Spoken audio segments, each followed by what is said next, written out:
मां तव्हांखे ठरी मीरा गाम ख़बर ॿुधायूं। ठरी मीरा थाणे ते अदालती हुकूमत छापो, नाहक बांदी बणायल शख़्स आज़ाद। मीरवा पुलिस रिकॉर्ड समेत अदालत तलब। तफ़सीली ख़बर मूजिब तालका ठरी मीरवा में अॼु सिविल जज जुडिशनल मजिस्ट्रेट ठरी मीरवा अब्दुल समद नून डिस्ट्रिक्ट सेशन जज फेरपुर जे हुकम ते ठरी मीरवा थाणे ते छापो हणी नाहक बांदी बणायल शख़्स करम अली डर खे आज़ाद करायो आहे। सिविल जज जुडिशनल मजिस्ट्रेट मीरवा पुलिस के सुभाणे अदालत में रिकॉर्ड समेत पेश थियण जो हुकुम ॾेई छॾियो आहे। रिपोर्ट गुलाम नबी इस्लामी ATV न्यूज़ ठरी मीरवा।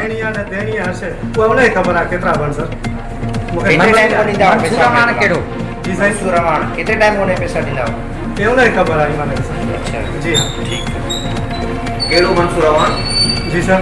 क्या कदो जी सर दुकान सर आगे भी वो आ रहा अच्छा जी क्या जी